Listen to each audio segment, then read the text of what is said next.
Okay, right honorable, now nga tuongerekera kaluka bona opposition ogibona nge kasobola okushakinga mwami Museveni kuba ko 2011 mulina formidable force je mwataawo era kyoko byento ikiriza nti akalu mwaka wangula 2011 sawa dino wolingira stature ya opposition the fractured opposition ejireke ya wula more splinter.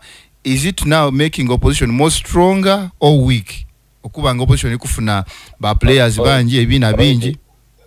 Muchitufu chene kigambo opposition. Okay, eri opposition eri abaenda ikyuka.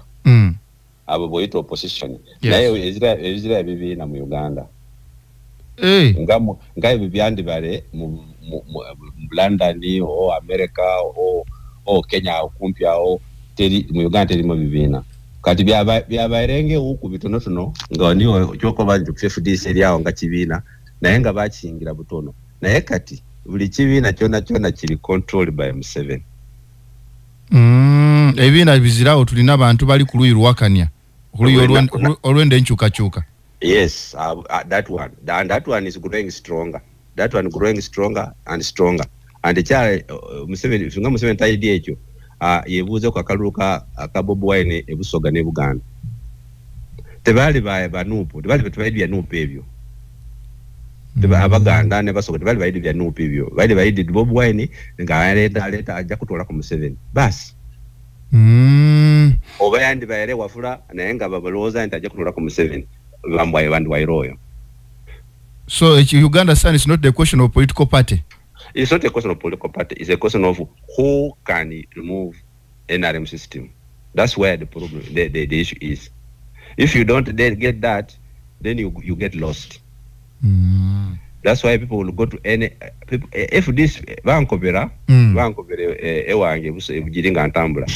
Intimzei fete tujja kulonda wa Amriat tetumwidi atasobola kutola ku Museveni kuba tebamani mu Uganda yona kujja okubera Bob Wine ne ku kyale wange nafuna obulunga byo nga bisatu naye po yafuna obulunga 15 bakubedde oyo tasobola kutola ku Museveni ekyo kyali mu Uganda yona so omuntu waida mu Ido oba Samakade oba mutabano wa Museveni oba ni ngada kutola ku Museveni mutwala Museveni just giving an example which is for a joke. Yes. Oli babona nti asobola afunye wave ya kutola ku Museveni bajja kumukubira. Oba ali mu kibina ki oba ali individual bajja kumukubira kalo. So bwokoba nti fwe tuli shake Museveni atukola ekyo bere shake atuwa sente atulaga bifo buuza ko Katuntu aliwaye. Javire ya kanti bana ta joining anku NRM. Yabiege ine. Katuntu ya joining NRM 209. Wanje? Katuntu abara koleka na NRM okuva 209. Ekyo tuchidi. No kwesimba ko ebusoga abara kola mukago na NRM.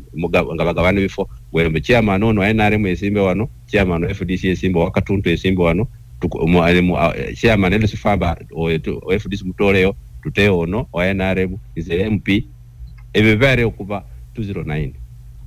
So imemwalinga naye ke mwidi ngatwidi absolutely ngatwidi. Wow.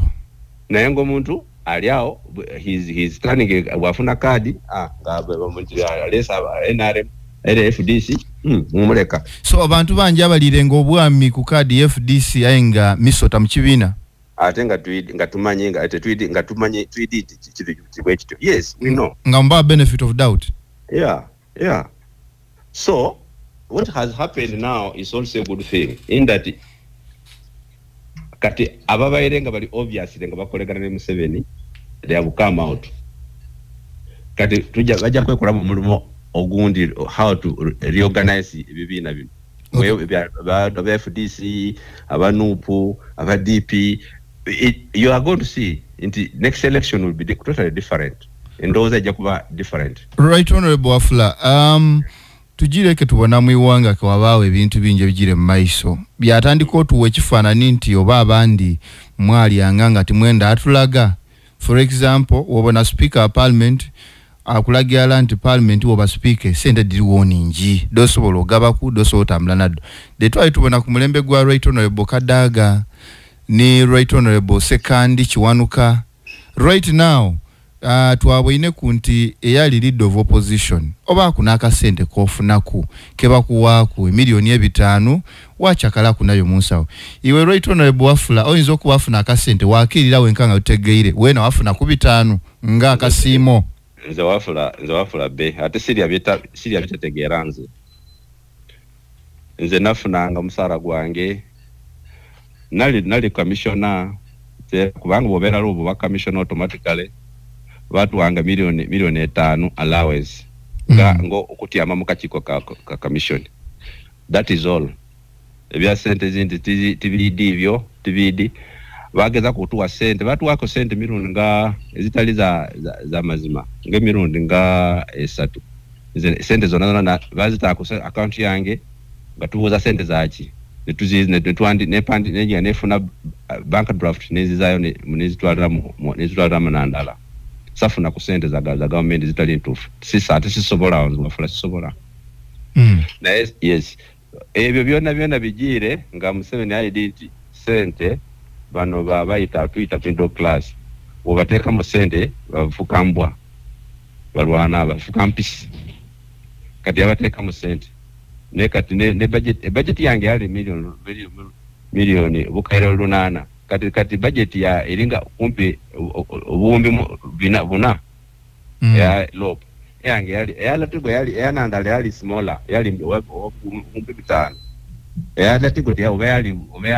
yali ora sente kutola ku musara gwe okutola ka allowance ye yali na sente kati twajizimba se nakola lob yabe nateka ebe department katukola department otekamo bino ba department hino nga wagala sente to run that department nekala research na sente zino zokugaba bibitani ebyo byali za bribe tufuna kasimo ngoba kuma service award sebo o service nga okuwa service award ngokandono okalo kumaliriza kisanja kyo wakasavinga miezi 5 ngofuna service award ngati ngojja kusavinga miaka 2 na kitundu nga miezi 5 kwa center service award bakwebaza ki kati chichichi yakola chichichi yakoze nyonyo kubana fonayo bana Uganda wafula chatakola bana ndaya chatakola obala tigo chatakola oba wine oba award. So Right Honorable we service award no enda defining as what we bato chitoire nga service award essentially no enda defining otya yali bribe lava bonoti batyama abantu bameka Anita Mpuga Sirwanyi nebaliba MP bandi babiri aba NRM basalawo inti baenda sente Anita bamwa padiem ya obuka dola be ekumiena 4,000 per night ne deputy wega bakuluna kwolwo ndi bwanasulanga mwa outside Uganda anafunanga Uganda banayigana jamsasulanga obukaire 2 andi so mama sala bulungi aya basala inti lopu tumu akasimo obukaire 5 ba commissioner bali tumu akasimo obusimo obukaire 4 abantu bali mu meeting obona bagabana sente. Okay, commission yena power kukola okudetermininga abagabana sente kati bo gaba sente ezo noziteka ku list ya abantu bakoba nti basavinga nga ba speakers ba Uganda no teka ko commissioner obo ende teka liteko ba commissioner kuba serving kuba abantu nga ba speaker nabo bateko oja mu main parliament oja mu minister yera kube kale abantu abasavinga nga commissioner ba parliament baje kufunanga kasimu no bateka kura exgracia list ya exgracia abali ba speakers tebachikola ngecho bakweka sente ku under that vote. Oriogeti program ensine byayo Nisa Grace Mwesigwa yali robbery Mm.